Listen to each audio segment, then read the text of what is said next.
موسوی سادات یا کاظمی سادات جن کے جد کی شہادت کی یہ رات ہے، ان کو پرسہ دیتے ہوئے کہ سب سے بڑی مناسبت تو یہی اس وقت کاظمین میں جہاں خود امام کا روضہ، کیا مخصوصی کا مجمع ہوگا اور کس انداز سے عزادار نذران عقیدت لے کے پہنچے ہوں گے، تو سب سے پہلے تو امام معصوم کہا، اس کے بعد کل کی رات ایک روایت کے مطابق حضرت ابو طالب کی وفات کی رات ہے، آنے والی کل، مگر چونکہ یہاں پنجتن سینٹر میں 26 ربیع الاول کو بھی یہ مجلس ہوتی، اور پھر یہ ہے کہ سفر امام مظلوم، اور پھر ساتھ ساتھ ایک بات اس لیے یاد دلا دوں کہ ایک جملہ مجھے اس کے حوالے سے کہنا، اور وہ یہ ہے کہ بعض روایتوں میں بھی ہے اور آپ کو بعض جنتریوں میں بھی اور اسلامک کیلنڈر میں بھی ملے گا کہ ابھی 2 گھنٹے پہلے جو دن ختم ہوا 24 رجب، وہ فتح خیبر کا دن۔ تو یہ ساری مناسبتیں میرے لیے تو 2 گھنٹے کی تقریر میں بھی جمع کرنا مشکل ہے، کہاں 30 منٹ کی تقریر۔ تو آپ اس میں صرف ایک بات ذہن میں رکھتے ہیں، فتح خیبر کے حوالے سے جو جملہ مجھے کہنا ہے وہ پہلے کہہ دوں کہ جب مولائے متقیان کو مرحب کے مقابلے کے لیے بھیجا گیا تو ایک جملہ اللہ کے رسول نے کہا، اگرچہ یہ پہلے سے اعلان کر چکے ہیں کہ حتیٰ یفتح اللہ بین یدیہ، علی کے دونوں ہاتھوں پہ اللہ کامیابی دے گا، دونوں ہاتھوں پر، کہ ایک ہاتھ میں ذوالفقار ہوگی، دوسرے ہاتھ میں مرحب کا کٹا ہوا سر ہوگا، یہ اللہ کے رسول پہلے ہی اعلان کر چکے ہیں۔ اس کے باوجود جس وقت میرا مولا علم لے کے چلا تو اللہ کے رسول نے ارشاد فرمایا کہ اے علی، مرحب کے سامنے جاتے ہی تلوار نہ چلانا، پہلے اسے تبلیغ کرنا، پہلے اسے ہدایت کا راستہ دکھانا۔ ہو سکتا ہے کہ وہ راہ ہدایت پر آ جائے، اگر ایک انسان تمہاری وجہ سے راہ ہدایت پر آئے تو یہ دنیا اور آسمان و زمین کے درمیان جتنی چیزیں ہیں ان سب سے زیادہ بہتر۔ تو فتح خیبر کا اصل پیغام مرحب کا سر کاٹنا بات کا مرحلہ ہے، پہلے یہ کہ ذمہ داری قرار پاتی ہے کہ ہدایت کا پیغام لوگوں تک پہنچایا جائے۔ تو وہ تو ویسے ہی میری ساری زندگی کا ایک موضوع۔ تو ایک تو مناسبت مجھے ذہن میں یہ رکھنا ہے، دوسرا خواجہ نصیر الدین طوسی کا ایک جملہ نقل کر کے براہ راست میں اپنے عنوان پہ آتا ہوں۔ خواجہ نصیر الدین طوسی، جن کے بارے میں یہ کہا جاتا ہے کہ پوری شیعہ تاریخ ائمہ کے بعد سب سے زیادہ جس شخص نے مذہب اہل بیت کو پھیلایا اور سب سے زیادہ تبلیغ اور سب سے زیادہ گمراہ لوگوں کو راہ حق پر لے کر آئے، وہ خواجہ نصیر الدین طوسی۔ اچھا، اب یہ جملہ کہنے کی ضرورت تو نہیں ہے لیکن پھر بھی کہہ رہا ہوں۔ طوس ایران کا ایک شہر، آپ میں سے ہر ایک کو معلوم، وہاں رہنے والا ہر شخص طوسی کہلاتا۔ تو ہماری تاریخ میں علماء اور مجتہدین میں بھی بہت طوسی گزرے۔ میں جن خواجہ نصیر الدین طوسی کا ذکر کر رہا ہوں وہ اس واقعے سے بھی اب آپ سمجھ جائیں گے کہ یہ کون، یہ کہ یہ کاظمین میں رہتے۔ ان کے قبر آج بھی کاظمین میں 7ویں امام کے روضے کے اس طرف ہے جو اب خواتین کے سیکشن میں چلی گئی۔ پہلے مرد اور عورتیں دونوں شیخ مفید کی قبر کی بھی زیارت کرتے تھے۔ جو آپ میں سے جو جا چکے ہیں کاظمین، ان کی تو آنکھوں کے سامنے وہ تصویر اور منظر آ رہا ہوگا۔ خدا ہر مومن اور مومنہ کو حج بیت اللہ، زیارات چہاردہ معصومین اور کاظمین کی ان زیارات سے مشرف کرے۔ اب جب سے زری کے 2 حصے کر دیے گئے تو شیخ مفید کی قبر کی زیارت خواتین نہیں کر سکتی اور خواجہ نصیر الدین طوسی کی قبر کی زیارت مرد نہیں کر سکتے۔ وہ خواجہ نصیر الدین طوسی کاظمین میں انتقال ہوا اور مرنے سے کچھ پہلے ایک جملہ کہا کہ کربلا اتنا قریب ہے اور نجف علیہ السلام کا قبرستان اتنا قریب ہے کہ میرا دل چاہتا ہے کہ میں بھی یہ وصیت کروں کہ میری موت کے بعد مجھے نجف میں یا کربلا میں دفن کیا جائے۔ لیکن پھر اپنے ہاتھ سے اشارہ کیا گھر کے سامنے ہی 7ویں امام کا روضہ، کہا لیکن مجھے اس صاحب قبر سے حیا تھی کہ ان کے شہر میں انتقال کروں اور ان کو چھوڑ کے، چاہے ان کے بزرگوں کے پاس صحیح، لیکن ان کو چھوڑ کے چلا جاؤں تو میری وصیت یہی ہے کہ مجھے یہیں پہ دفن کرنا۔ آج کی رات ایک امام معصوم کی شہادت کی رات، اور مجھے خود شرم و حیا آتی ہے کہ میں اس رات کو اگر امام معصوم کا ذکر نہ کروں۔ اور کون امام معصوم؟ آج آج کی رات کون امام معصوم؟ وہ امام معصوم بہت احتیاط سے اور ذمہ داری سے یہ جملہ کہہ رہا ہوں کہ پوری سیرت معصومین 2014 میلبرن شہر سب سے زیادہ جس کی سیرت ہمیں ضرورت ہے سمجھنے کی وہ یہی امام معصوم ہے. سب سے زیادہ جس کی سیرت کو میلبرن میں سمجھنا. میلبرن سے میری مراد میلبرن ہو کہ سڈنی ہو کہ نیو یارک ہو کہ واشنگٹن ہو کہ ٹوکیو ہو کہ ٹورنٹو جو نام نہاد مغربی دنیا کہلاتی ہے. یہاں سب سے زیادہ جس کی سیرت کی ضرورت اور اہمیت ہے وہ ہمارے ساتویں امام ہیں. اور کیوں؟ بھائی اس کا جواب ایک چھوٹی سی تمہید کے بعد آئے گا، اور وہ تمہید سورہ مائدہ کی اس آیت کی روشنی میں آپ کے سامنے پیش کرنا کہ جس آیت کو آپ حضرات اچھی طرح سے جانتے ہیں کب نازل ہو، کیوں نازل ہو، اس آیت کے ذریعے پروردگار نے پیغام کیا دیا. اچھا میرا طریقہ کار یہ ہے کہ نہ میں عالم ہوں، نہ میں خطیب ہوں، نہ میں ذاکر ہوں. تب یہ علماء ذاکرین اور خطبہ جہاں اپنا بیان مکمل کرتے اس کے بعد سے میرا بیان شروع ہوتا. ان کا بیان یہ ہے کہ گمراہ کو راہ حق پر لے کر آؤ، کافر کو مسلمان بناؤ، مسلمان کو مومن بناؤ. یہ علماء خطبہ اور ذاکرین کی ذمہ داری، اور وہ اس کو انجام دے رہے ہیں. لیکن جب ایک صاحب ایمان بن گئے اس کے بعد سے ذرا سا میں اپنا کام شروع کرتا ہوں کہ 12 امام کو مانا، پنجتن کو مانا، 14 معصومین کو مانا، تو اب کیا کرنا. تو یہ آیا الیوم اکملت لکم دینکم میں میں بات وہاں سے شروع کر رہا ہوں جہاں آپ ساری زندگی اور سارا سال علماء سے بیان سنتے. رضیت لکم الاسلام دین، اللہ نے اعلان کیا یہ آج سے اسلام میرے اللہ کہہ رہا ہے رضیت، میں راضی ہوں، میں پسندیدہ قرار دے رہا ہوں لکم الاسلام دین، اس اسلام کو تمہارے. 18 ذی غدیر کا دن اعلان ولایت، اور وہاں سے یہ اسلام پسندیدہ دین قرار پایا. جس اسلام میں غدیر نہ ہو وہ اسلام تو ہوگا لیکن ناپسندیدہ اسلام. یہ اعلان تو آپ کو معلوم، اور اس کا نتیجہ یہ نکلا کہ اذا جاء نصر اللہ والفتح ورأیت الناس يدخلون فی دین اللہ افواجا. مسجد سہلہ جب آپ اس رات کو نماز جماعت پڑھیں جس رات کو امام اس مسجد میں آتے تو آپ دیکھیں گے کہ امام جماعت جو خود ایک مرجع کے وکیل ہمیشہ اس سورے کی تلاوت یا مغرب میں یا عشاء میں کریں. وَرَأَيْتَ النَّاسِ، تم دیکھو يَدْخُلُونَ فِي دِينِ اللَّهِ، لوگ اللہ کے دین میں گروہ در گروہ شامل ہو رہے ہیں. اب دین خدا عربوں اور ساری دنیا میں ایک پسندیدہ دین قرار پا رہا، لیکن یہی دین خدا جو غدیر کے میدان میں پسندیدہ دین قرار پائے 22 سال پہلے اسی مکے اور مدینے میں اس دین خدا کی کیا حیثیت ہے. میزان الحکمہ اس روایت کو نقل کیا گیا، کان الاسلام غریبا. دیکھیں رضیت لکم الاسلام دین، اسلام پسندیدہ دین، یہ ذہن میں رکھیے. لیکن پسندیدہ دین بننے سے پہلے اس اسلام کی کیا حالت ہے.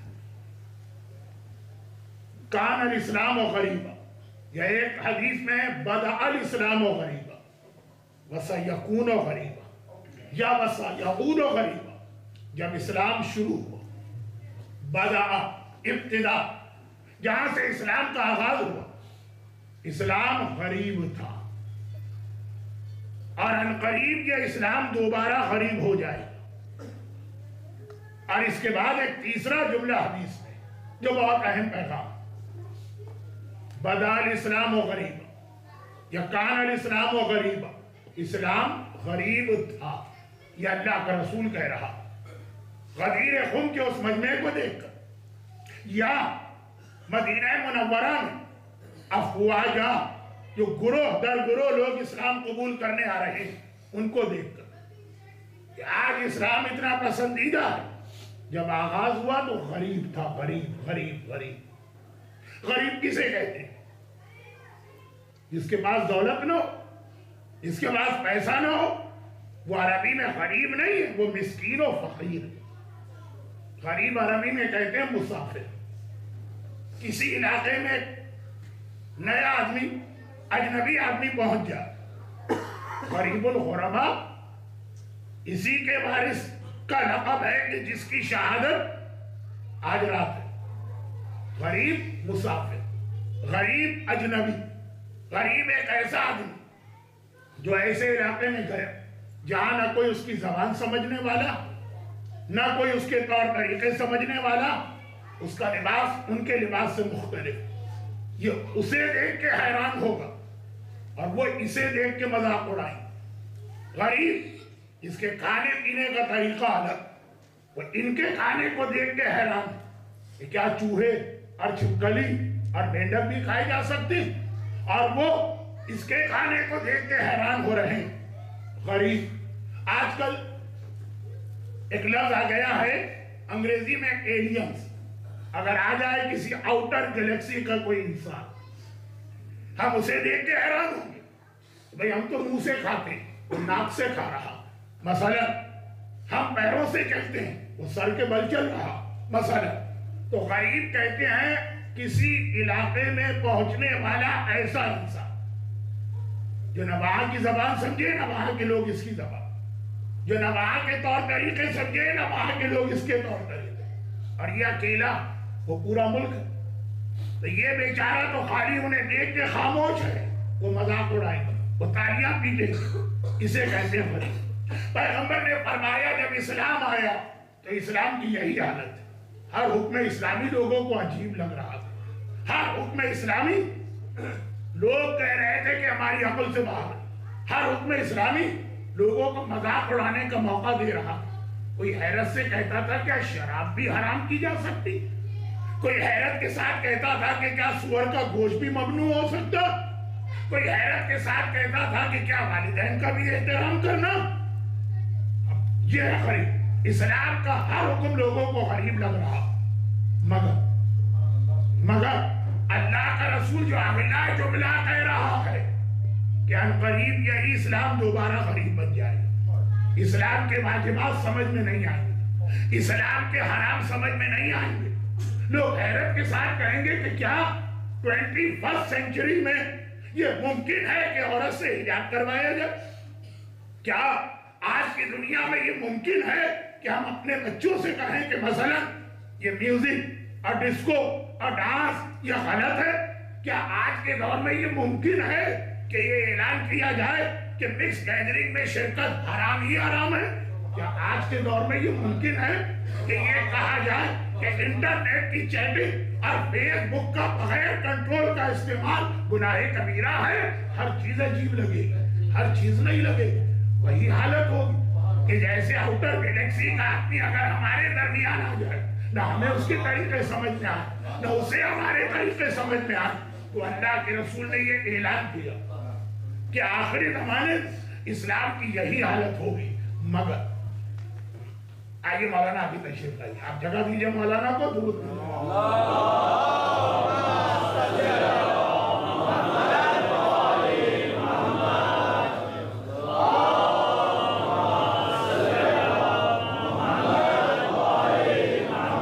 اسلام غریب تھا اور غریب ہو جائے گا.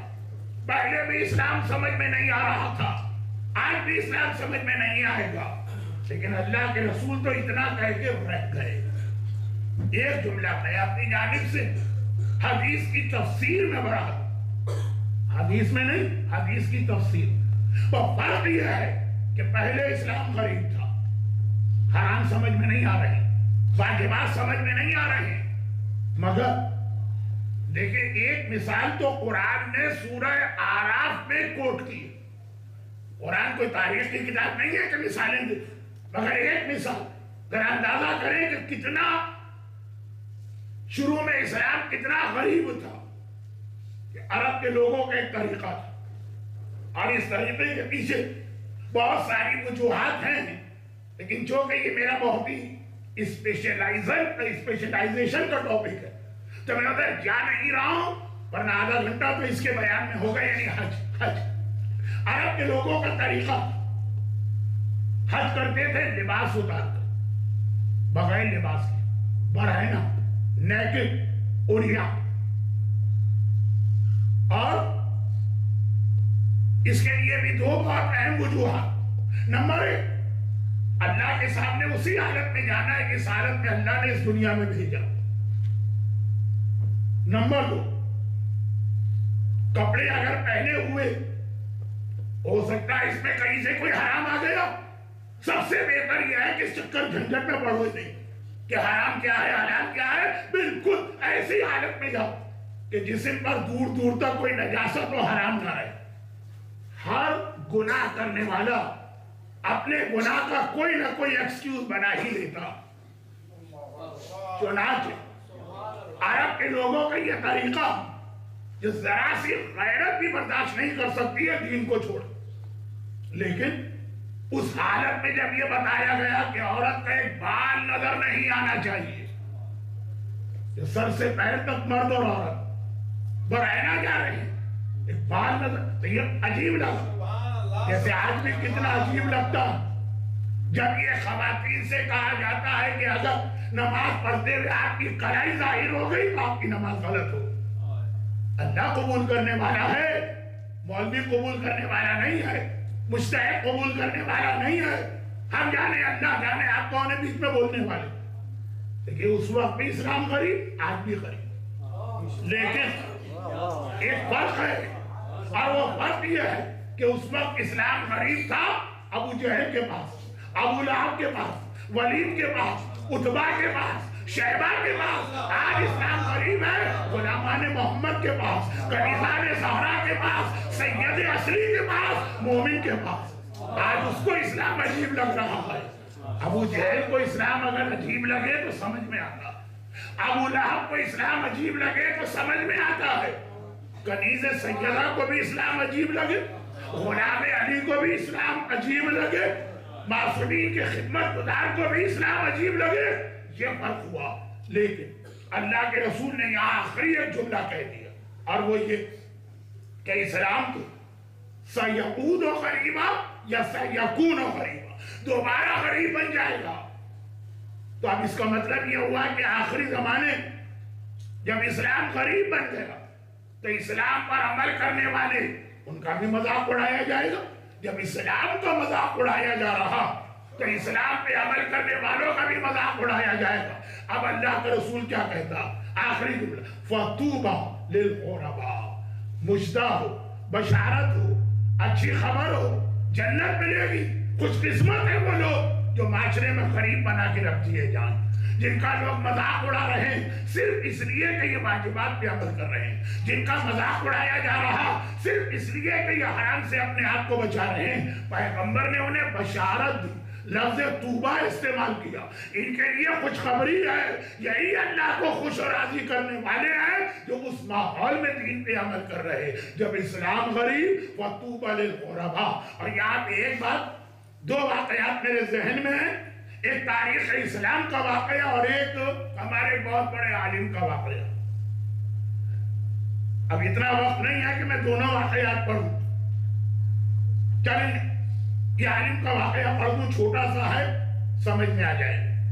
آج سے 30 سال پہلے 1984 ایسٹ افریقہ میں ایک ملک ہے تنزانیہ، اس کا اس وقت کا کیپٹل تھا دارالسلام. جب میں وہاں مجلس پڑھنے گیا تو اسلامی جمہوریہ ایران کے ایمبیسیڈر یا سفیر آغا لواسانی تھے، ایک عالم حوزہ علمیہ نجف کے پڑھے ہوئے.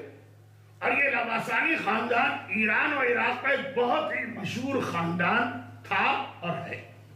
علماء کی کثرت تھی اس خاندان، بلکہ اسی زمانے میں آیت اللہ خوئی مرحوم کے وکیل جو مدینے میں تھے ان کا نام بھی احمد لواسانی. تو ابھی آغا لواسانی نماز جماعت پڑھاتے تھے، امامت کرتے تھے. ادھر ایمبیسیڈر شام کو مسجد میں امام جماعت. چھوٹا سا واقعہ انہوں نے اپنے دادا کا سنایا، بہت ہی مختصر. تاریخ اسلام کا واقعہ ذرا لمبا ہے، جنگ احد کا. بات مختصر رکھنا، یہ فتح خیبر کے حوالے سے بات ہو رہی ہے. ہدایت، نصیحت، تبلیغ کی ذمہ داری. ایک بات انہوں نے کہا کہ میرے دادا کربلا کے بہت بڑے عالم تھے. اب میں تو خیر جانتا ہوں کہ یہ خاندان لواسانی کتنا مشہور اور کتنا پرانا خاندان ہے علماء. کہا کہ ایک مرتبہ ان سے اور ان کے ایک دوست سے دونوں عالم تھے. ایک معاہدہ ہو گیا. آپ کو معلوم ہوگا, آپ نے اپنے بزرگوں کو دیکھا ہوگا کہ غدیر کے موقع پہ ایک دوسرے کے بھائی بنتے, جو غدیری بھائی کہلاتے, سیغہ پڑھ کے بھائی بنا جاتا. غدیری بھائی تھے ان کے, خود بھی بہت بڑے عالم. ایک بات طے پا گئی کہ ہم میں سے جو پہلے مرے گا وہ بعد والے کو جو زندہ ہوگا یہ بتائے گا کہ مرنے کے بعد اس پہ کیا گزری. ایسے بہت سارے واقعات ہمارے پاس, پوری کتاب ہے ان واقعات پر کہ جو اس طرح کی بات ہوئی اور پہلے مرنے والے نے بعد والے کو آگے بتایا. اب آغا عباسانی فرماتے ہیں کہ میرے دادا کا انتقال پہلے ہو گئے, تو ان کے دوست ان کا غم کر رہے ہیں, وہ اپنی جگہ لیکن انتظار کر رہے ہیں کہ وعدہ پورا کر پاتے ہیں کہ نہیں, کیونکہ یہ اپنے اختیار میں نہیں ہے, روح آزاد نہیں ہے, حکم خدا کے تابع اور پابند. اگر اللہ نے اجازت نہ دی تو, لیکن چند دنوں بعد دیکھا کہ واقعا وہ آگئے خواب میں. بہت مختصر کر رہا ہوں واقعے کو کیونکہ اصل موضوع تو آپ کا شروع نہیں. تو خواب میں آگئے, اب دریافت کیا کہ بھائی مرنے کے بعد کیا گزری. بہت جلدی بات کر رہا ہوں. ڈاکٹر صاحب ایک جگہ ہے, اگر آپ آ سکیں جگہ دے دیجیے گا.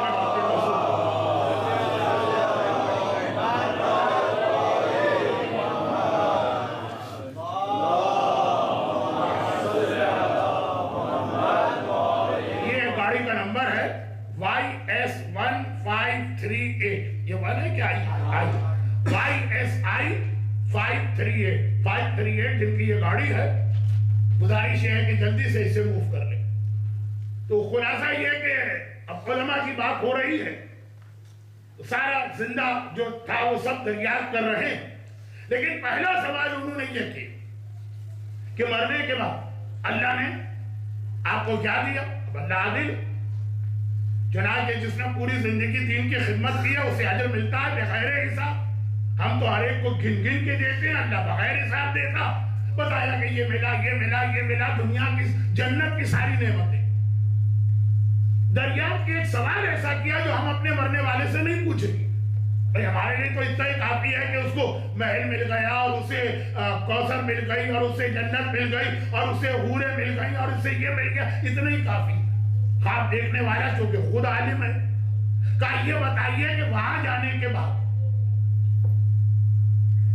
کوئی دکھ یا غم ہوا, احساس محرومی جسے کہتے ہیں, یہ احساس کہ کاش یہ بھی مل جاتا. تو ایک مرتبہ کہا کہ ہاں, صرف ایک مجھے احساس رہا کہ میں نے زندگی بھر دین کی خدمت کی, لوگوں نے میری بات سنی, عمل کیا. کچھ نے عمل نہیں کیا, کچھ نے بات ہی نہیں سنی, لیکن بہرحال عمل کرے کہ نہ کرے کسی نے میرا مذاق نہیں اڑایا, کسی نے میری توہین نہیں کی. اب 100 سال پہلے علماء کا ویسے ہی احترام تھا, اور چاہے لوگ ان کی بات مانے کہ نہ مانے, منہ در منہ تو گستاخی نہیں کرتے تھے. یہ تو آج کا تحفہ. چنانچہ جس کو میری بات نہیں بھی ماننا ہے بات سنی. اور یہ میں علماء کی بات کیا کروں, بزرگوں سے پوچھئے گا کہ پہلے ایک محلے کا بچہ پورے محلے کی ملکیت تھا, ہر بزرگ کو اختیار تھا کہ جہاں کسی بچے کو ایسی کوئی حرکت کرتے دیکھے تو تھپڑ لگا کے کان سے پکڑ کے گھر پہنچ جائے گا, باپ شکریہ ادا کرے گا. تو خیر, اب وہ ساری پرانی باتیں دہرانا, آپ کہیں کہ جتنے پرانے مولانا اتنی پرانی بات کر رہے ہیں, تو بہت ہی مختصر. خلاصہ یہ کہ بس ایک کمی کا احساس ہوتا کہ کاش کبھی میں دین خدا کی خدمت کر رہا ہوتا اور کوئی مجھ سے گستاخی کرتا, کوئی بدتمیزی کرتا, کوئی میرے چہرے پہ تھوک دیتا. جو عرب دنیا کا ایک عام رواج ہے کہ کسی کی توہین کرنا چاہے تو چہرے پہ تھوک دیتے, کوئی برا بھلا کہتا, کوئی مجھے گالی دیتا, کوئی سب کو شتم کرتا. یہ تو عجیب خواہش ظاہر کر رہے ہیں. یہاں تو اگر کبھی مجبوراً اتنا اللہ کا حکم ہمارے اوپر آیا کہ تبلیغ کرنا بھی پڑے تو بہت ڈرتے تبلیغ کرتے ہیں کہ کوئی ری ایکشن نہ ہو جائے, تعلقات نہ ختم ہو جائے, یہ برا نہ کہہ دے, یہ توہین نہ کر دے, اسی عمل کرنا ہے نہ کرنا ہے, ہماری بات خالی سن لے. اور وہاں اتنا بڑا عالم کہہ رہا کہ اس دنیا میں آنے کے بعد اندازہ ہوا کہ کاش کبھی میں دین خدا کی خدمت کر رہا ہوتا اور کوئی میری توہین کر دیتا, کوئی مجھے برا بھلا کہتا, کوئی میرے چہرے پہ تھوک دیتا. حیران ہو کر جو زندہ عالم ہیں حیران ہو کے پوچھا کہ آخر اس کی وجہ کیا ہے، یہ خیال کیوں آیا؟ کہا یہ خیال اس لیے آیا کہ میں نے دیکھا جب کوئی آدمی دوسری دنیا میں جاتا ہے تو جو اس نے اس دنیا میں اللہ کی خدمت کی ہے اس کے اعتبار سے اس کو صلہ ملتا ہے، مگر اللہ عادل ہے، چھوٹی خدمت کی بہت ملے گا لیکن بڑی خدمت کرنے والے کے مقابلے میں بہرحال کم ملے گا۔ تو میں نے دیکھا کوئی راہ خدا میں مال دیتا ہے اس کو مال کا ایک صلہ ملتا ہے، کوئی وقت دیتا ہے۔ آج وقت زیادہ قیمتی ہے، پیسے اتنے قیمتی نہیں ہیں، ڈونیشن دینے والے بہت مل جائیں گے لیکن سینٹر کی دیکھ بھال کرنے والا کوئی نہ ملے گا۔ کوئی وقت دیتا ہے اس کو اس کا اجر ملتا ہے، کوئی راہ خدا میں اپنی جان دیتا ہے اسے اس کا اجر ملتا ہے، کوئی راہ خدا میں اپنی اولاد دیتا ہے اسے اس کا اجر ملتا ہے، لیکن سب سے زیادہ آخرت میں جو عزت ملتی ہے، مولانا تشریف لائے درود پہ محمد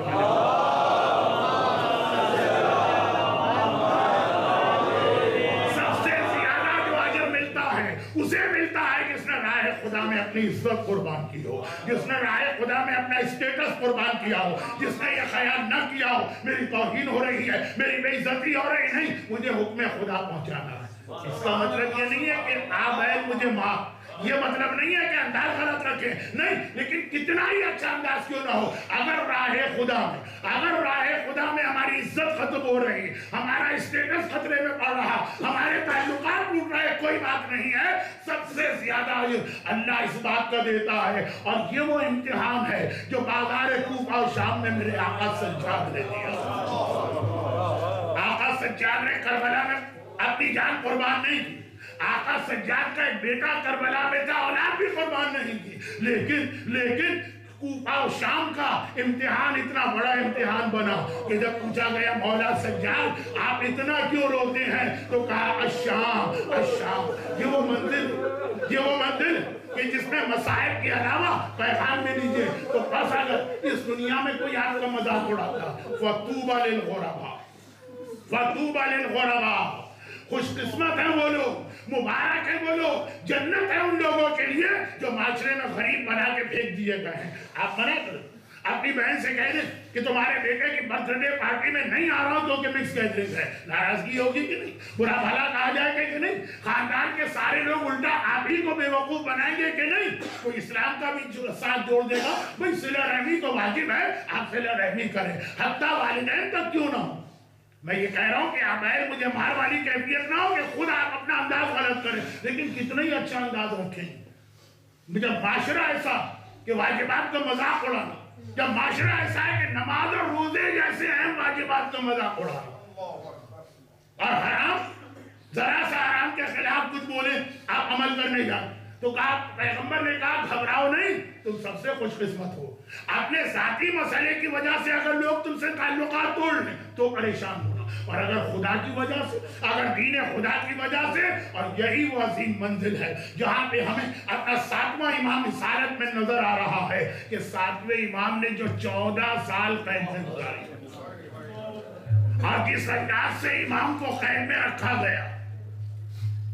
لیکن ابھی تک جو بات میں نے کہی وہ سیرت امام کی روشنی میں تھی، اب براہ راست سیرت امام، لیکن یہاں پہ ایک بات عرض کرنا بہت ضروری، وہ یہ ہے کہ اہل بیت کیا تھا، خالی ہمیں پیغام نہیں دے رہے، پہلے خود عمل کرتے، خود زیادہ عمل کرتے تو ہم سے ذرا سا مطالبہ کرتے۔ یہ اہل بیت کا عجیب طریقہ کار ہے کہ خود 100 میں عمل کریں گے تو ہم سے 30% مانگیں گے یا اس سے بھی کم، لیکن 7ویں امام کی سیرت کا بہت اہم ہے کہ یہ پیغام جو دینا کہ اگر معاشرہ، اگر سماج، اگر کمیونٹی، اگر سوسائٹی، اگر دنیا تمہارا مذاق اڑا، تمہیں کاٹ کے پھینک دے، صرف اسلام پہ عمل کی وجہ سے اپنے میں سے نکال دے، گھبرانا نہیں، دین خدا تم سے سب سے پہلا مطالبہ یہی کر رہا۔ غریب ہو جاتے ہو، کوئی غریب سے مطلب وہ غربت جو میں شروع مجلس میں سمجھا چکا ہوں، گھڑی کی سوئیاں بہت تیزی سے مجھے یہ وارننگ دے رہی ہے کہ بس اب ممبر سے اترنے کا وقت ہے، لیکن یہ 2-3 باتیں بہت چھوٹی سی بیان کرنا، کسی نے جاتا اس طرح سے ماننے والوں تیار کر رہے ہیں اس منزل کے، کسی نے جاتا ہمارے 7ویں امام سے سوال کیا کہ مولا میں مسافر ہوں اور حالت سفر میں مختلف شہروں میں جاتا ہوں، یعنی ایک تاجر ہوں، تجارت کے لیے سفر مجھے بہت اختیار کرنا ہوتا. جب بھی مولانا کسی نئے شہر میں جاتا ہوں تو میرا دل چاہتا کہ وہاں جا کے جو تجارت تو ہے وہ تو اپنی جگہ، پھر کچھ اپنے ہم عقیدہ اپنے مومن بھائی ان سے بھی ملاقات ہو جائے. لیکن زمانہ ہے ہارون رشید کا، یہ اتنا بدترین دشمن اہل بیت تھا، اور اس طرح اس نے سادات کرام کا خون بہایا کہ وہ جو ایک بہت مشہور روایت بھی ہے، اور مشہد مقدس کے قریب وہ اب تک کنواں بھی موجود ہے، حمید ابن قحطبہ کی، کہ 60 سادات کرام کو اس نے ایک لمحے میں شہید کرا کے کہا نہ غسل دینا نہ کفن دینا، یہ کنواں جو ہے نا اسی میں ان کی میتیں ڈال کے اوپر سے کنویں کو بند کر دو. یہ تو خالی ایک واقعہ ہے. بعض تاریخوں میں ایک عجیب جملہ لکھا کہ اس وقت سادات کرام کے بدن سے خوشبو آتی تھی، جو اللہ کے رسول بار بار اپنی بیٹی زہرا کے بدن کو سونگتے، وہ ماں کی خصوصیت اولاد میں منتقل ہوئی، جس کی وجہ سے عام مومنین، جس سے ہم لوگ پاکستان میں کہتے ہیں امتی، عام کلمہ وہ تو تقیہ کر کے اپنے آپ کو چھپا گئے. سادات کو جو اللہ شہزادی کی اولاد ہونے کی بنا پہ یہ شرف و فضیلت دیا، وہ کیسے اپنے آپ کو چھپا؟ باقاعدہ امام نے دعا مانگی تھی، پروردگارا اس وقت یہ تحفہ ان سے واپس لے. زمانے کا امام آ جائے تو دوبارہ یہ تحفہ سادات کرام کو ملے گا. لیکن یہ بات ذرا سی پھیل رہی ہے. میں اپنے موضوع پہ آتا ہوں. تو اس کثرت کے ساتھ اس نے شیعان اہل بیت کا قتل عام کی، انہیں شہید کی، کہ جب وہ تقیے میں چلے گئے تو سادات کرام. اور یہ اتنا مشہور تھا. ایک بہت ہی چھوٹا سا جملہ پاکستان سے اگر کسی کا تعلق ہے تو اس کے لیے، پاکستان میں ایک بہت ہی مشہور امام زادے ہیں سہبند لال شہباز قلندر. یہ بیٹے ہیں ان ابراہیم کے جن کی زری آج بھی کربلا میں آقا حسین کی زری کے پیچھے، جو ابراہیم مجاب کہلاتے ہیں، ان کے بیٹے ہیں لال شہباز قلندر. تو جب یہ تبلیغ کر رہے تھے تو تبلیغ بیٹے یا پوتے جب تبلیغ کرتے کرتے مثلا بخارا میں پہنچے، تو تاریخ کا فقرہ بخارا بہت بڑا شہر تھا اس زمانے میں مسلمانوں کا. تو بخارا کے حاکم نے انہیں گرفتار کیا. تو یہ لال شہباز قلندر ابھی یہ سندھ آ رہے ہیں، راستے میں بخارا میں پہنچے تو حاکم نے ان سے پوچھا تم کون؟ کام سید اولاد فاطمہ. حاکم نے کہا کہ اب تمہیں جھوٹ بولنے کی سزا ملے. گھبرا کے انہوں نے پوچھا کیا جھوٹ؟ کہا سید آج دنیا میں ہو ہی نہیں سکتا. ہارون رشید نے سارے سادات کا خاتمہ کر دیا. یعنی ہارون نے اتنی کثرت کے ساتھ اولاد فاطمہ کو شہید کرایا کہ دور دراز تک کے شہروں میں مشہور تھا کہ اس کائنات میں خود سید نہیں رہا. تو وہ تو خیر ہمیں پتا انا اعطیناک کل کوثر اللہ کا وعدہ ہے. ہارون جیسے سینکڑوں آ جائیں کیا فرق پڑے گا. لیکن میں بات کر رہا ہوں اتنا مشہور وہ ہارون. تو اب یہ تاجر، آپ نہ سمجھے میں موضوع سے ہٹا ہوں، تاجر تجارت کرنے والا، اس تاریخی بیک گراؤنڈ کو ذہن میں رکھ کے روایت کو مکمل سنیے. مولا جب بھی کسی نئے شہر میں جاتا ہوں، اگر یہ پرانا زمانہ، کیا مطلب اس جملے کا؟ ٹی وی ہے نہیں، ریڈیو بھی نہیں، موبائل بھی نہیں ہے، انٹرنیٹ بھی نہیں ہے، اسمارٹ فون بھی نہیں ہے، فیس بک بھی نہیں. بچے کہتے ہیں پھر ہم کیوں تھے اس وقت؟ نہیں، بہرحال اس کے بغیر زندگی گزارنا ہے. مولا جب شام کو گھر میں آتا ہوں دل چاہتا ہے کوئی اپنا ہم عقیدہ کوئی مومن مل جائے، بیٹھے ہیں باتیں کریں.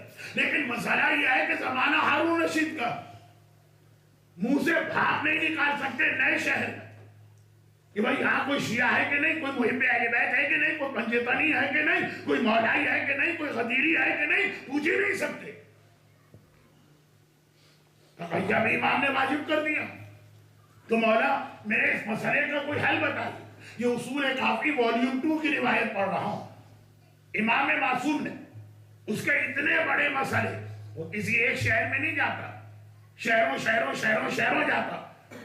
مولانا نے کہا اس کا بہت ہی آسان طریقہ، اور وہ یہ کہ جس شہر میں جا اگر وہاں 1,00,000 کی بھی آبادی، اس زمانے کا 1,00,000 جیسے آج کا 1 کروڑ یعنی 10 ملین، کہا کہ اگر 1,00,000 کی بھی آبادی لوگوں سے پوچھنا شروع کر دے شہر کا سب سے نیک، مقدس، متقی، عبادت گزار، لوگوں کی مدد کرنے والا کون، ایک نام تو نہیں آئے گا نا، لیکن اکثریت جس کا نام لے اس کے پاس چلے گا، اور اس سے باتوں میں اندازہ کر لے.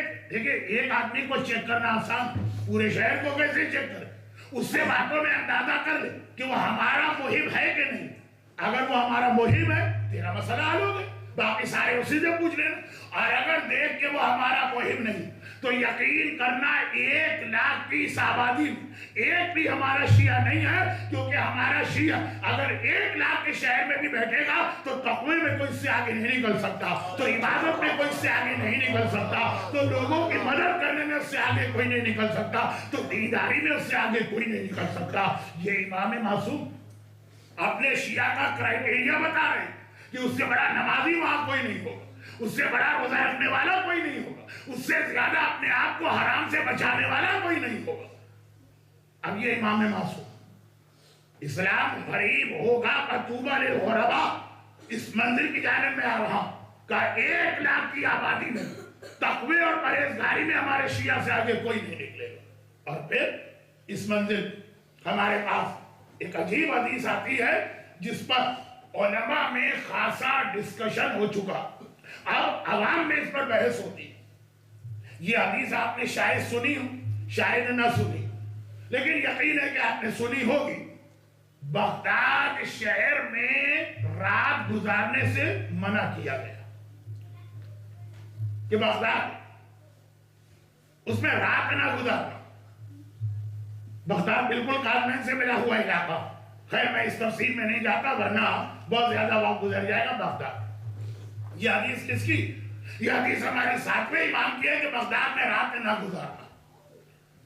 تو اب آخر کیوں؟ اچھا یہ حرام والی حدیث نہیں، ابھی آپ سنیں گے تھوڑا سا بیان، تو میرے پہلے جملے کی بھی وضاحت ہوگی کہ 2014 کے میلبرن اور سڈنی اور کینیڈا اور امریکہ اور یورپ والوں کے لیے سب سے اہم سیرت 7ویں امام کی کیوں ہے. اس جملے کی وضاحت بھی ہوگی اور خود یہ حدیث بھی ذرا سی ان کے لیے واضح ہو جائے گی جنہوں نے سنا ہے سمجھ میں نہیں آتی.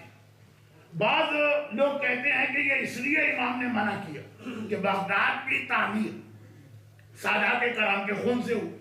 تو بغداد ایک ایسا شہر ہے جو سیدوں کے خون سے بنا. شہید کا خون اس جگہوں کو مقدس و مبارک بنایا کرتا. جہاں پہ شہداء کا خون گرے، خاص طور پر ظالم کے ظلم کے نتیجے، وہاں کو رہنا باعث برکت ہوتا ہے، منع نہیں کیا جاتا.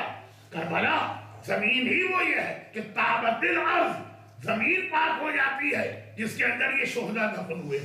تو اب وہ جو سادات میں مظالم تھے اس کی وجہ سے بغداد میں رہنے سے نہیں روکا گیا. پھر کیوں روکا گیا؟ اس لیے روکا گیا، 7ویں امام نے روکا،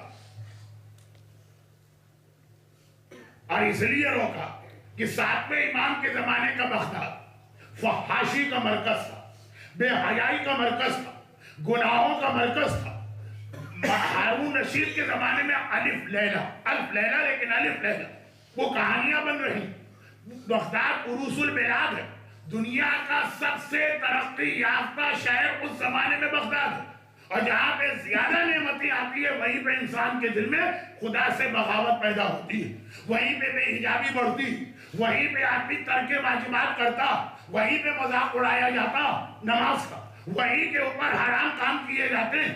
بغداد اس لیے کہ اس زمانے کا بغداد آج کا میلبرن، اس زمانے کا بغداد آج کا سڈنی، اس زمانے کا بغداد آج کا ٹورنٹو، اس زمانے کا بغداد آج کا نیو یارک ہے کہ دولت زیادہ، ہر ایک کو سہولت و آسائش مل رہی، اور جہاں سہولتیں آتی ہیں اللہ سب سے پہلے انکار کیا جاتا ہے اللہ کا، سب سے پہلے بھلایا جاتا ہے اللہ کو.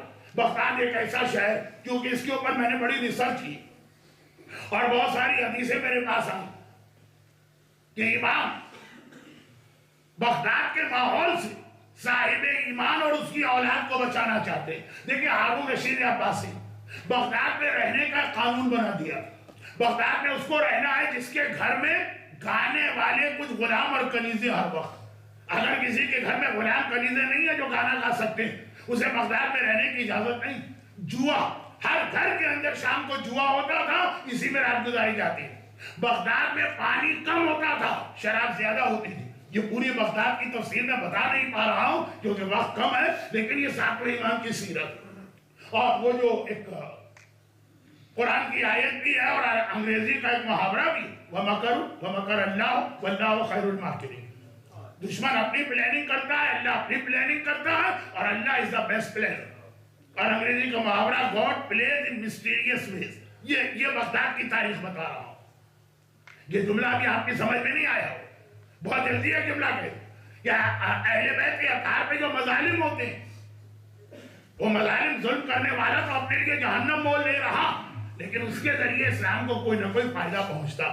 بغداد شہر میں اس وقت کے حالات میں امام معصوم کا ہونا ضروری تھا, جو یہ بتائے کہ دین حقیقی کیا ہے, واجبات کی پابندی کیسے کی جا سکتی ہے, حرام سے کیسے کو بچایا جا سکتا ہے. اب امام اگر یہ اعلان کرتے کہ اس وقت مدینے کو اتنی ضرورت نہیں ہے جتنی بغداد کو میری ضرورت ہے, میں بغداد جا رہا ہوں, ہارون رہنے دیتا امام کو, ہارون تبلیغ کرنے دیتا امام کو, ہارون ایک لمحے کے لیے امام کا قیام برداشت نہ کرتا. وہ قید خر کے خود بغداد میں لے کے آیا, اور وہ یہ سمجھ رہا ہے کہ میں ان پہ مظالم کر کے ان کی آواز کو دبا رہا ہوں. اسے کیا پتا کہ بغداد میں امام ہے تو قید خانے سے بھی امام کی سیرت بغداد کے لوگوں کو بدل رہی ہے, کیونکہ یہ پہلی مثال نہیں ہے, یہ زندان شام میں بھی یہی ہوا تھا. یزید قید کر کے لایا تھا, اسے کیا پتا تھا کہ میں اپنے پاؤں پہ خود کلاڑی مار رہا ہوں. یہ وہ اہل بیت اطہار ہیں جو قید میں رہ کے بھی تبلیغ کرتے ہیں اور اپنے کردار سے لوگوں کو بدلا کرتے ہیں. وہاں 1 سال زینب و سجاد کی قید نے شام کے لوگوں کو بدل دیا, یہاں تو 14 سال. 7واں امام قید خانے میں ہے, اور اب 2 سیرتیں بغداد میں چل رہی ہیں. ایک ہارون کا حکم, شطرنج کو اس نے اپنے خلافت کا آفیشل کھیل بنا دیا. جیسے انڈیا پاکستان میں لوگ کرکٹ کے دیوانے ہو رہے ہیں, اور کرکٹ سے پھر جوا شروع ہو رہا, جو گناہ کبیرہ میں گناہ. بات کو میں نے بہت پھیلا دیا, سوری, جلدی سے میں بات ختم کر کے منزل مسائل پہ آ رہا ہوں. تو جوا, شراب, گانے والیاں, جب آج کی سائنس نے بہت سی سہولتیں آپ کو گھر بیٹھے دے دی, لیکن اس زمانے میں ہر گھر میں ایک غلام, ایک ماسی ہوتی تھی, کھانا پکانا, کپڑے دھونا, گھر کی صفائی ان کا کام تھا, اور ایک کنیز رکھی جاتی تھی تاکہ ساری رات گانے گائے اور وہ گانے کا ماحول بنائے. امام معصوم اسی بغداد میں اس کے خلاف تبلیغ کر رہے ہیں. چنانچہ ایسے واقعات ہیں کہ جب امام کسی گھر میں منتقل کیا گیا, امام نے کہا یہاں سے نکالو, مجھے واپس قید خانے میں لے جاؤ, اس لیے کہ یہ گھر کس کے برابر گانے کی آواز آ رہی ہے, میں اس گھر میں رہنے کو تیار نہیں. برابر برابر برابر. ہمارے اپنے گھروں سے یہ آواز بلند ہو رہی ہے, ہماری تو اپنی شادیوں میں یہ آواز بلند ہو رہی ہے, ہمارے تو اپنی برتھڈے پارٹی میں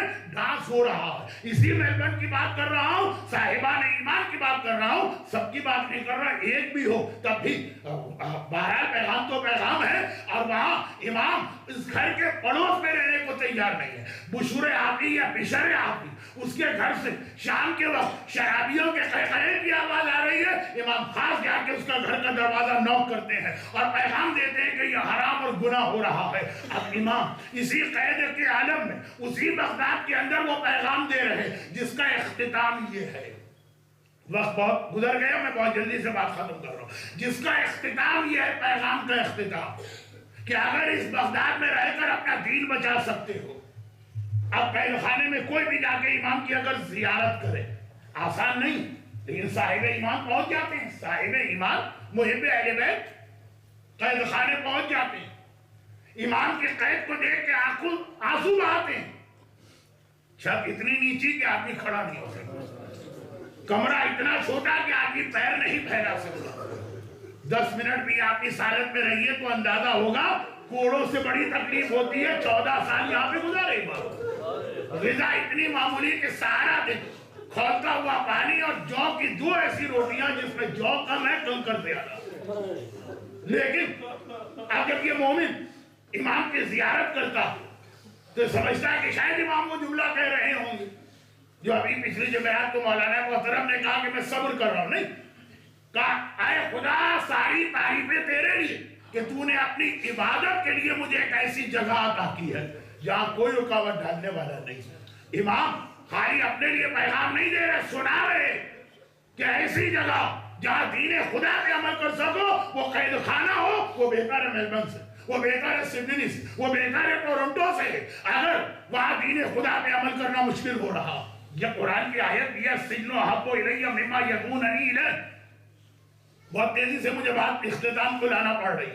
حضرت یوسف نے کہا خدا بندہ یہ 14 سال کی قید مجھے بہتر ہے اس گناہ سے جس کی جانب بلایا جا رہا۔ یہ نص قرآنی ہے، قرآن کی آیت ہے۔ ساتواں امام یہی پیغام دے رہا کہ اے میلبرن اور سڈنی کی طرف آنکھیں بند کر کے دوڑ کے آنے والوں، خود تو آ رہے اپنے سارے ٹبر کو، یہ میں کچھ عورتوں کی زبان بول گیا، اپنے سارے خاندان کو لے کے آ رہے ہو، مگر پہلے سوچو کہ واقعاً خود بھی آنا ہے کہ نہیں، لوگوں کو بھی لانا ہے کہ نہیں۔ اگر دین پہ عمل کر سکتے ہو کوئی حرج نہیں، اسی بھی شرح آپ کی کوئی امام نے بغداد میں رکھا اپنا نائب بنا کر، لیکن اگر دین پہ عمل نہیں کر سکتے قید خانے میں جانا زیادہ بہتر ہے، ایسے اچھے شہروں میں رہنے کے مقابلے میں جہاں رہنے کی وجہ سے بے حجابی ہو۔ بعض اوقات خواتین کہتی ہیں نا کہ مولانا دیکھیں میلبرن اور سڈنی میں حجاب جو اسلام بتاتا ہے بہت مشکل، کراچی وغیرہ میں تو ممکن ہے، یہاں تو مجبوری ہے۔ کوئی سمجھتی ہے کہ یہ جملہ جائز کر دے گا بے حجابی کو تو الٹا جملہ ہے، اس کا مطلب اگر یہاں ممکن نہیں، آپ کہیں کہ نہیں ممکن ہے ہم نہیں کرتے، تو آپ میلبرن میں رہ سکتی ہیں، اور اگر آپ کہیں یہاں ممکن ہی نہیں ہے تو میلبرن میں رہنا ہی حرام ہو جائے گا۔ جس جگہ دین پہ عمل ممکن نہ ہو وہاں پہ رہنا حرام ہے، اس سے جیل بہتر ہے۔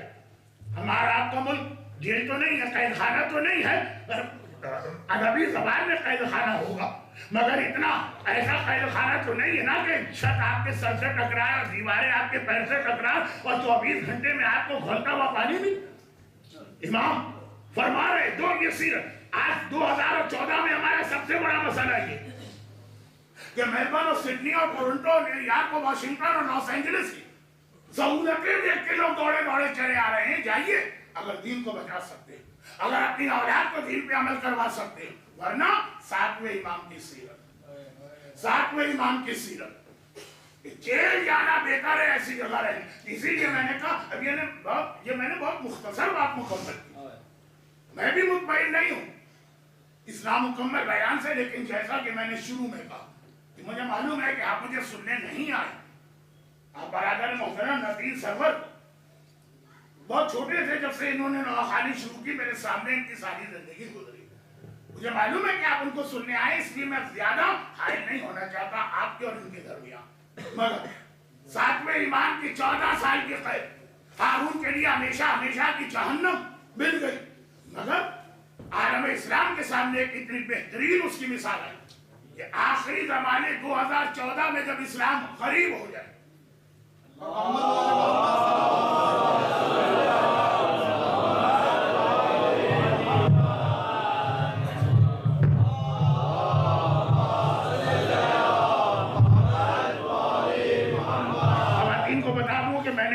کچھ حجاب کی بات کی تھی، چلیں کسی وجہ سے اللہ نے یہ نہیں چاہا کہ 2-4 اور میرے دشمن آج کی مجلس کے بعد عورتوں میں پیدا ہو جائے، لیکن امام کی سیرت یہ اس کا ایک اہم ترین پیغام۔ چنانچہ صاحب ایمان ساتواں امام ساری زندگی جو پیغام دے رہا اس کا کردار، لیکن اب جو بات مجھے بہت اہم کہنا تھی اور وقت نہیں رہا تو بہت جلدی اس کو سمیٹ کے، لیکن یہ بات بھی ضروری، مگر یہ جو ساتویں امام نے اپنی سیرت کے ذریعے پیغام دیا، اس میں ایک بات یاد رکھیے، اور وہ یہ ہے کہ اپنے خیالات کو یا جو آپ نے اپنے وطن میں انڈیا پاکستان میں کچھ سنا اس کو دین نہ سمجھیے۔ دین علوم اہل بیت کا نام ہے، اسی لیے امر بالمعروف کی بھی ایک شرط ہے کہ پہلے تمہیں پتا ہو کہ واجبات کیا ہیں، حرام کیا۔ یہ جو ہے کہ سیرت و کردار، واجبات پر عمل کرو، حرام سے اپنے آپ کو بچاؤ، لیکن یہ بہت اہم ایک بات میں کہہ رہا ہوں، وقت نہیں ہے تو ذرا نامکمل رہے گی، لیکن بہرحال بات ہے۔ پہلے تو اس کے لیے تمہیداً 2 جملے کہیں۔ ساتویں امام کا تقیہ کا بڑا سخت زمانہ تھا، اسی لیے لقب کاظم ہے، کاظم، غصے کو پینے والا، ٹالرنٹ، برداشت کرنے والا۔ وہ کیوں ہے اس پر بھی مجھے 10 منٹ بات کرنا تھی، لیکن آج وقت نہیں۔ کاظم تقیہ کا سخت ترین زمانہ تھا۔ حالت یہ تھی کہ لوگ ساتویں امام سے ملاقات تو چھوڑیے، امام کا نام بھی کہیں نہیں لے سکتے تھے،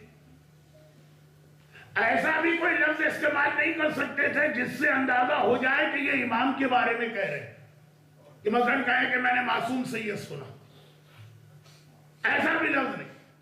تو کوڈ ورڈ استعمال ہوتے تھے امام کے بدلے، جیسے معاویہ کے زمانے میں جو ابھی آپ نے مرگ معاویہ کی ایک تاریخ بنائی، مولا کا نام لینا جرم تھا، ابو زینب کہا جاتا، ابو زینب، ابو الحسن نہیں، ابو تراب نہیں، ابو زینب۔ ساتویں امام کے لیے 3 لفظ استعمال ہوتے تھے مومنین آپس میں، عبد صالح، عالم، فقی، عالم اور فقی۔ فقی مانے جو آپ کو حلال و حرام کے مسئلے بتائے، اور یہ اس لیے کہ ہمارے یہاں یہ تو بہت مشہور ہے کہ فقہ جعفریہ چھٹے امام کی وجہ سے، ساتویں امام کی امامت چھٹے امام سے بھی زیادہ 35 سال، اور اس امامت میں 14 سال قید میں ہے تو 19 سال آزاد ہے، اور اس میں حلال و حرام کے مسئلے اس طرح سے سکھا کہ امام کا لقب ہی عالم اور فقیہ بن گئے۔ بلکہ امام کے والدہ تو وہ تھی کہ چھٹے امام کے پاس جب مدینہ کی عورتیں کوئی مسئلہ پوچھنے آتی تھی، امام جواب بھی نہیں دیتے، کہا جاؤ جا کر ام حمیدہ سے پوچھو۔ یہ چھٹے امام کی بیوی ساتویں امام کی والدہ کا وہ حلال و حرام کا اتنا علم رکھتی ہے، جو وہ کہے سمجھو یہ میں کہہ رہا، غیر معصوم کو اتنا بڑا رتبہ امام معصوم دے رہا، ماں ایسے، اور پھر امام تو خیر نہیں معصوم۔ اس کثرت کے ساتھ حلال و حرام، ایک چھوٹی سی مثال دوں اور بات ختم کروں۔ مرحوم آیت اللہ خوئی اور خود آیت اللہ سیستان، اسلام میں داڑھی رکھنا واجب ہے اور داڑھی کا منڈوانا حرام، مردوں کے، عورتوں کو اجازت ہے، تو داڑھی کا رکھنا واجب ہے اور داڑھی کا منڈوانا حرام، مگر اس کے لیے روایتیں تو بہت ہیں۔ ان دونوں مراجع سے جب میں نے پوچھا کہ آپ کا جو فتویٰ یہ احتیاط واجب ہے تو آپ کی اصل دلیل کیا، ساتویں امام کی حدیث بتائی کہ ساتویں امام نے اپنے بھائی سے جو یہ ارشاد فرمایا کہ اللہ کی لعنت۔ واقعات تو بہت سارے، رسول خدا کے واقعات ہیں، مولا علی کے واقعات ہیں، حسن مصطفیٰ کے واقعات ہیں داڑھی کے لیے، لیکن اہم ترین جو حدیث جو فقہ میں قبول ہوتی ہے وہ ساتویں امام کی۔ تو یہ ایک حدیث نہیں، میں بتا رہا ہوں حلال و حرام کے مسائل، کیونکہ اس کے بغیر جو پیغام امام دینا چاہ رہے ہیں کردار اور تقوی کا، وہ مکمل نہیں۔ چھوٹی سی مثال دے رہا ہوں، بات ختم کر رہا ہوں۔ آج کل آسٹریلیا میں بھی وہ خرابی آ گئی ہے جو یورپ اور امریکہ میں آج سے 30 سال پہلے آئی تھی، اور وہ یہ ہے کہ بعض اسلامک آرگنائزیشن ایک لسٹ ایشو کرتی ہے، یہ حرام ہے، یہ حلال ہے، فلاں چیز استعمال نہ کیجئے، فلاں پیسٹ نہ استعمال کیجئے، فلاں صابن نہ استعمال کیجئے، فلاں بسکٹ نہ کھائیے، فلاں چنگم نہ کھائیے، فلاں ڈرنک نہ پیجئے، ایک لسٹ آتی ہے۔ یہ 30-35 سال سے میں دیکھ رہا ہوں۔ یہ یورپ اور امریکہ میں تو یہ چیپٹر پہلے کھلا پھر بند ہو کے مر بھی گئے، لیکن آسٹریلیا میں اب لسٹ لوگوں کے پاس اب نظر آ رہی ہے۔ اور سب سے بڑی خرابی ہے کہ جب کسی مومن کو ملی اس نے فوراً فارورڈ کر دی، فیس بک کے اوپر آ گئے، میل میں بھیج دی گئی۔ شرعاً یہ جائز ہی نہیں ہے۔ من افتى بغیر علم فقط کفر، جو بغیر علم کے فتویٰ دے رہا وہ کفر اختیار کر رہا۔ یہ کفر حقیقی مراد نہیں ہے، لیکن یہ بھی ایک طرح سے انٹرفیئرنس ہے دین خدا کے اندر۔ ایسی لسٹوں کی کوئی اہمیت نہیں، اس لیے کہ لسٹ بنانے والوں کی میجورٹی کو نہ اپنی فقہ بتائے نہ ہماری۔ دیکھیں ہماری اور دوسروں کے فقہ میں بھی کچھ اختلافات ہو سکتا ہے کہ باہر کوئی چیز نجس ہو، ہمارے یہاں وہ نجس نہیں ہے، تو پہلے اپنے مسئلے معلوم کیجئے، یہ نہیں کہ آنکھیں بند کر کے جہاں سے لسٹ آ، اور اپنے بھی اگر اپنی بھی کوئی لسٹ آ تو جب تک کہ آپ مراجع سے اس کی تصدیق نہ کیجئے، یہ کیا ہے دیکھیں یہ آدمی کیا سمجھ رہا جو یہ لسٹیں آگے پھیلا رہا ہے فیس بک کے اوپر، جلیٹین کسی چیز میں استعمال ہوئی فیس بک پہ آ گیا کہ وہ پروڈکٹ حرام ہو گئے۔ جلیٹین کسے کہتے ہیں، کتنی قسمیں ہیں، کون سی جلیٹین حلال ہے، کون سی جلیٹین حرام ہے، استحالہ کے ذریعے کتنی نجس چیزیں پاک ہو جاتی ہیں، کچھ پتا ہے اس آدمی کو؟ آنکھیں بند کر کے کیا سمجھ رہا ہے کہ میں امر بالمعروف کر رہا ہوں، میں تقوی لوگوں کا بڑھا رہا ہوں، میں کردار سازی کر رہا ہوں، میں انہیں حرام خدا سے آگاہ کر رہا ہوں۔ ساتویں امام کی زندگی کا یہ بھی ایک اہم ترین پہلو، چنانچہ قید خانے سے بھی امام کی یہ تبلیغ جاری ہے۔ اور یہی چیز تو ہارون کو دیکھیے، ہارون احمق بے وقوف آدمی کا نام نہیں ہے، ٹھیک ہے وہ عقل مند نہیں ہے، مکار ہے۔ جو مولا سے پوچھا گیا مولا یہ حاکم شام معاویہ یہ آپ سے آگے کیوں نکل گیا کہ آپ کلکر نکرا، اس کے پاس مکاری ہے، تو مکاری یہ چیز ہے اسلام کے اندر شیطانت۔ ہارون اتنا بے وقوف نہیں ہے، 14 سال امام کو کیوں اس نے قید رکھا، شہید کیوں نہ کیا؟ کیونکہ اس کو پتا ہے کہ آل محمد کے کسی فرد کو شہید کرنا کتنا سخت ری ایکشن ہوگا، پھر آخر میں کیوں شہید کر دیا؟ جب مجبور ہو گئے، جب وہ دیکھ رہا ہے کہ 14 سال کی قید کے باوجود قید خانے سے ان کی تبلیغ کا سلسلہ جاری ہے، لوگوں کو دین خدا کا علم بھی دے رہے ہیں، لوگوں کے سامنے دین خدا کی بہترین مثال بھی پیش کر رہے ہیں۔ تم کہتے ہو کہ میں اپنے بہترین گھر میں بیٹھ کے نماز نہیں پڑھ سکتا، وہ قید خانے میں بیٹھ کے نماز پڑھ رہا ہو۔ تم کہتے ہو کہ مجھ سے حجاب اور یہ آنکھوں کی طہارت کا خیال نہیں رکھا جاتا، قید خانے میں ہارون نے غلط عورت کو بھیجا اور وہاں کا واقعہ ہر ایک کو پتا۔ جب ہارون نے دیکھا کہ تو قید میں بیٹھ کے ایک انقلاب لا رہے ہیں، ہارون نے کہا کہ اب ان کو شہید کرنا۔ چنانچہ امام معصوم نے اپنے ایک ساتھی کو بلایا قید خانے کے اندر۔ یہ بھی بہرحال تاریخ اسلام کی کتنی بڑی ٹریجڈی، ایک ایسا جملہ کہنا چاہ رہا جو جملہ کہنے کو میرا دل نہیں چاہ رہا، لیکن بتانا ہے کہ ان لوگوں کا یہ دشمنان اہل بیت کا مزاج سمجھے، کیونکہ بالکل یہی آج القاعدہ اور طالبان اور لشکر جنگ بھی پاکستان میں کر رہی ہے۔ یہ جملہ بہت عجیب جملہ ہے، علماء ساتویں امام کے احترام میں یہ جملہ عموماً پڑھتے بھی نہیں، لیکن میں پڑھ رہا ہوں، بہت ہی دل پہ جبر کرتے ہوئے۔ امام نے اپنے ساتھی کو بلایا اور کہا کہ ہم قریب ابھی اسی رات کو ہارون کی جانب سے میرے پاس ایک تحفہ آنے والا اور اس تحفے کے اندر زہر ملا ہو، جیسے ہی میں وہ استعمال کروں گا، یہ شہادت سے 3 دن پہلے کا واقعہ، آج کے دن میرا سارا جسم زرد پڑ جائے گا، پھر اگلا دن آئے گا میرا جسم ہرا ہو جائے گا، اور آخری دن آئے گا کہ میرے جسم کا رنگ وہ رنگ ہو جائے گا جو میری شہادت کی کہ بالکل قریب آنے کی نشانی ہو۔ جب میں شہید ہو جاؤں تو تم کچھ نہ کرنا، میرا بیٹا مدینے سے آئے گا، وہی مجھے غسل دے گا، وہی مجھے کفن پہنائے گا، وہی میری نماز پڑھے گا۔ اور تھوڑی ہی دیر گزری، یہ 3 دن پہلے کی بات ہے، 25 رجب سے تھوڑی ہی دیر گزری، ہارون کی جانب سے انگوروں کا تحفہ آیا۔ امام معصوم نے دیکھے ہارون کو بھی یہ بتانا کہ ہم جانتے ہیں سب کچھ، حکم خدا میں راضی، انگوروں کے 2 یا 3 دانے نوش فرما۔ اب اس کے بعد کا جملہ بہت کم پڑھا جاتا ہے کیونکہ احترام امامت بھی ایک چیز، اور 4تھا دانہ اٹھا کے اس کتے کے آگے ڈال دیا جو ہارون کا کتا تھا، غلام کے ساتھ ساتھ آ گیا۔ جیسے ہی کتے نے وہ دانا انگور نگلا، فوراً ہی زمین پہ گرا اور تڑپ تڑپ کے مر گیا۔ یہ منظر دیکھ کے غلام، ہارون کا غلام گھبرا کے بھاگا، ہارون کے پاس گئے، کہا گیا ہے کہ انہیں پتا چل گیا ہے کہ اس میں کیا ہے؟ ہارون نے کہا کیسے پتا چلا؟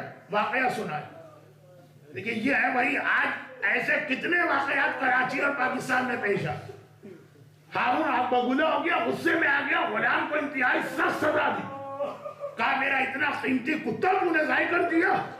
کتے کے مر جانے پہ ہارون تڑپ رہا۔ میں کہہ رہا ہوں کہ یہ احترام امامت کے منافی ہے کہ میں آگے کچھ نہیں کہتا، لیکن امام کا ساتھی کہتا ہے کہ واقعا وہی کیفیت میں نے دیکھی کہ پہلے امام کا جسم زرد پڑا، پھر امام کا پورا جسم ہرا ہو گیا، اور پھر وہ وقت آ گیا کہ آج 24 رجب کا دن ختم ہوا، 25 رجب کی رات شروع ہوئی، اور ایک بار امام اس دنیا سے رخصت ہوئے۔ کہاں؟ بغداد،